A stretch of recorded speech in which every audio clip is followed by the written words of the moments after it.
Back, back again. Okay, we're back again. Same day, different video. In this one, we're going to talk about 10 biggest mistakes I made when I turned 18 or 21. I feel like depending on where you live, 18 or 21 is the age that you become like a young adult. In Canada, it definitely is 18. In America, I know it's 21. Should it be 21 in Canada? I don't know. Don't really have a strong opinion on it. Needless to say, first thing I did and first thing I regret not doing when I turned 18 or when I graduated high school was not taking a leap year, right? A lot of, like earlier, now people don't think of it as taboo, but growing up, taking a leap year was like the most taboo thing you could do. It was sometimes considered disrespectful to your parents and whatnot, but taking a leap year, or the kids that I saw take a leap year, often after taking a leap year, they had, not everybody, but they had more sense of self, right? A leap year detaches you from your friend groups that you see in high school, right? Because as soon as you go to college, you're going to make new friend groups, or maybe you go to college with the same people. But if you take a leap year, right, you come back and you go to college again, then you know that's kind of like jagged. You know, you don't get the same chance or opportunity. You know, maybe your friends who you were gonna make friends with already made friends with and someone else. That's not the point. That's not the point I'm trying to make. But taking a leap year, you know, can do leaps and bounds, right? It can give you eye-opening opportunities, or it could be a year where you just waste your time and stay home and play video games. At the end of the day, it's up to you, right? You should know if you know what you want to pursue. If you know that what interests you is STEM, you know, science, technology, engineering, math, then maybe taking a leap year isn't a good idea. But if you were like me and you were kind of unsure where you wanted to go or what you wanted to do in the future, or you know, when you grow up or get older, then taking a leap year definitely is something that you need to do, because once you get older, you will not regret taking a leap year. You will only regret not taking it, especially if you kind of don't know what you want to do after you graduate high school. If you don't know what you want to do after you graduate high school, everybody's different. If you don't know what you want to do after you graduate high school, then taking a leap year is mandatory. It's not even an option. You have to take a leap year, because you're about to enter your 20s, and you don't want to waste time. It's better to waste time doing nothing than to waste time investing your time in the wrong direction, only to realize you're in the wrong direction. So now you got to turn around, come back to zero, which is when you do nothing, you're at zero, for example, right? So you can waste time at zero, but don't waste time in the wrong direction only to come back to zero and then go to another direction. That's going to take up a lot of your time in your 20s, in your late teens and early 20s, and when that time is gone, that time is gone. You can't recuperate it. So it's best to just take 1 year off. It's just a year, and enjoy yourself and consider things, see the world, and see the opportunities, and see the world as it is. See the world for what it's for, right? Which is one great big opportunity, and find out what you can exploit or what you enjoy doing, or what opportunity would bring you the most satisfaction and get you paid, right?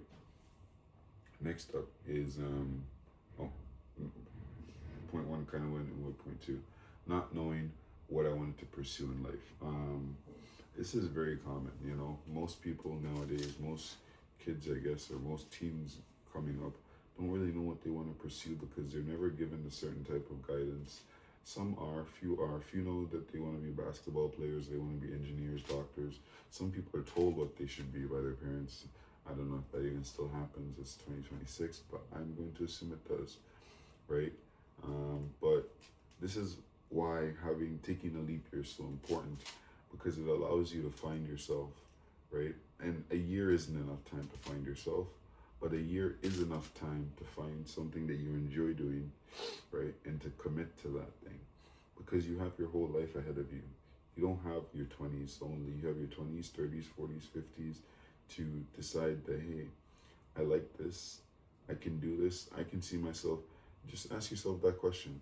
Could you see yourself working here or doing this specific passion or this specific thing for 5 years or 10 years, right?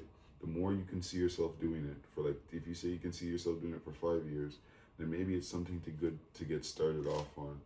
But like, more preferably, if you can see yourself doing something for like 10 years straight and you're still enjoying it, and it brings in a decent amount of income that you can also start saving and, compounding and raking up some money, then it's probably a good way to go in terms of like investment for your time. You have to consider that when you go to school to get a degree and you don't use that degree, not only did you lose money from not using your degree, but you also lost money from the money that you could have made had you just not went to school and just got a job straight out, right? So if a kid goes to school to be a doctor and he spends 10 years as a doctor, he's 10 years in debt to tuition, to student loans, but he also lost 10 years of earning money that he could have earned full time, right? So he lost, in effect, 20 years because he went to do something he didn't enjoy, plus the money that he would have made had he not done it, right? That's really how you have to look at things, right? Time is your most valuable asset, and you can compound your time if you use it well. So make sure you do just that, right? Another big mistake I made when I turned 18 was getting caught up with friends and worrying about the wrong people.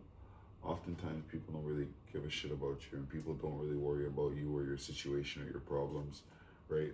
So why should you worry about other people's, right? Sometimes, well, I was a little bit of a solitary person at some point in my life. I kind of got into that phase, and that phase kind of became me, and I kind of never regret it. Nothing's wrong with being solitary. It's good to be solitary, just be by yourself sometimes, but it's also good to have a small friend circle with people who you trust and people who you really fuck with, So you need a bit of both, but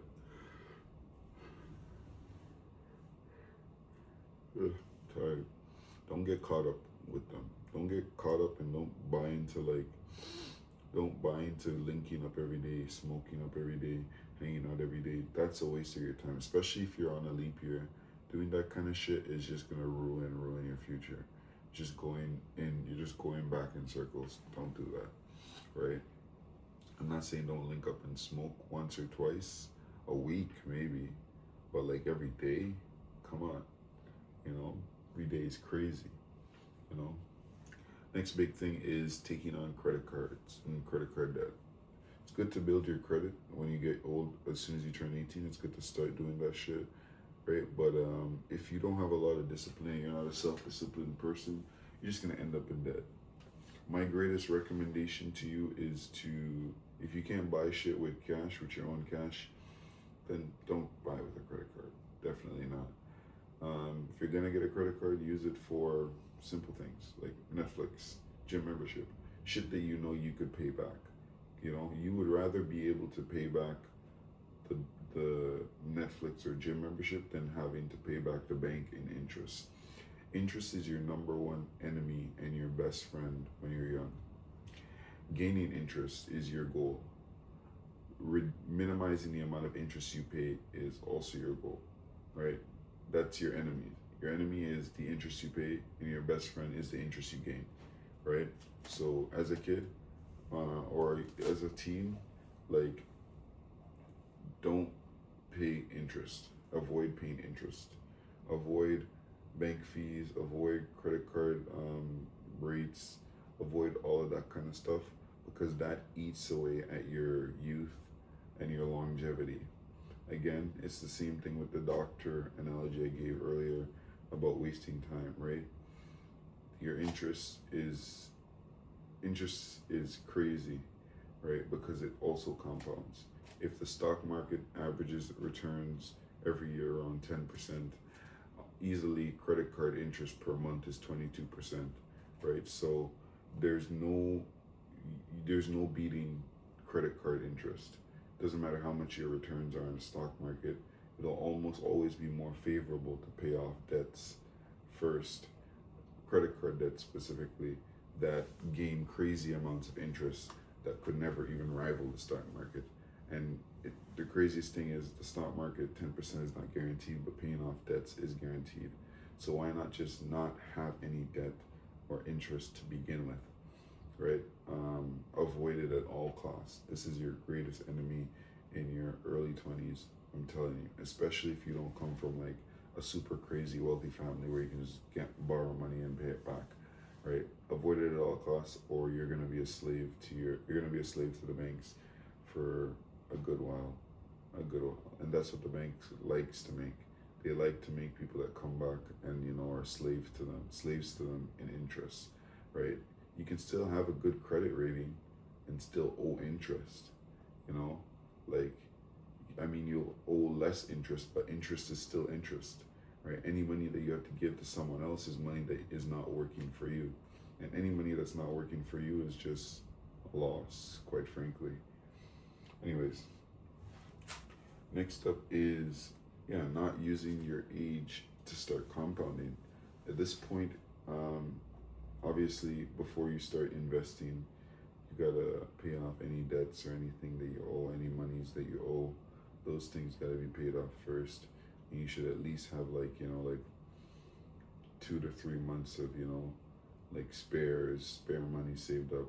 Obviously, if you're living with your parents, maybe you don't need to do this.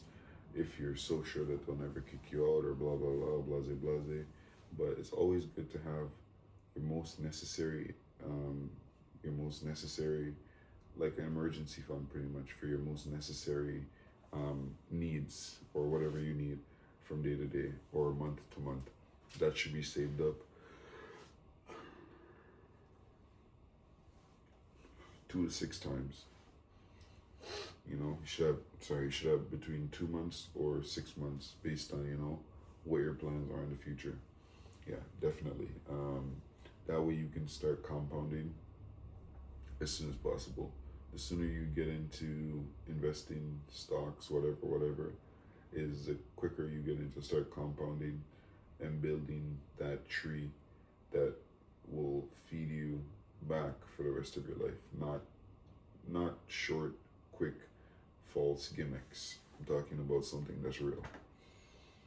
Okay, next up is, this one's kind of the same thing. Hanging out with the wrong people. The first one was getting caught up with friends, but now this one's hanging with the wrong people, right? The wrong crowd. Usually, the saying goes, show me your friends and I can tell you who you are, right? Try to avoid hanging with the wrong people. And it's easy to tell when you're hanging with the wrong people. They do wrong shit. It just doesn't feel right. It's like, it's all just weird when you hang with those people. Try to be around people who are kind of like nerds. They talk about good things, positive things. I mean, even some nerds can be like, wrong people to hang around, but the people who you choose to be your friends, the people you choose to let in, will often be the people who impact you the most in the next 5 years, or impact you the most drastically in the next 5 years, or next 2 years, or next year to come, right? Because you let that person in. So be careful who you let in, because once you let them in, the ball gets rolling and it becomes almost like, it is pretty much chaos theory, right? Chaos theory is like, you get a jar of salt, you get a jar of black pepper, you shake them together. It's almost impossible to separate the salt from the black pepper again, right? So if you put yourself with another person together and you guys become friends, and it's the wrong person, this person's doing the wrong things, it's almost impossible to separate yourself from the wrong things that they're doing, right? So try to avoid that. My last point is being too smart at times. I know we're young, we're youth, you guys are the ones coming up now, so you know everything about phones, technology, blase, blase, but sometimes acting like a smart ass can really set you back in ways you wouldn't even imagine, right? Sometimes it can really turn off the wrong person and make them not even want to help you when you don't even know you need their help. So try to avoid being a smart ass. Try to be that humble person that just observes, is quiet, and is just patient, or be some, I don't know, I can't tell you who to be, but don't be a smartass. Don't act like you know more than everybody. Nobody likes that, anyways. You know, it's kind of like, oh, that's like the biggest, that's like waist flag, waist red flag number one. Yeah. Anyway, those are my points. Like I said, I got something special I'm gonna drop for you guys. I'm just working on it. Yeah, hopefully it comes out late this week. Keep it posted. If you enjoyed this video, let me know what other kind of stuff you want to see. Yeah, thanks for watching. That's it. I know.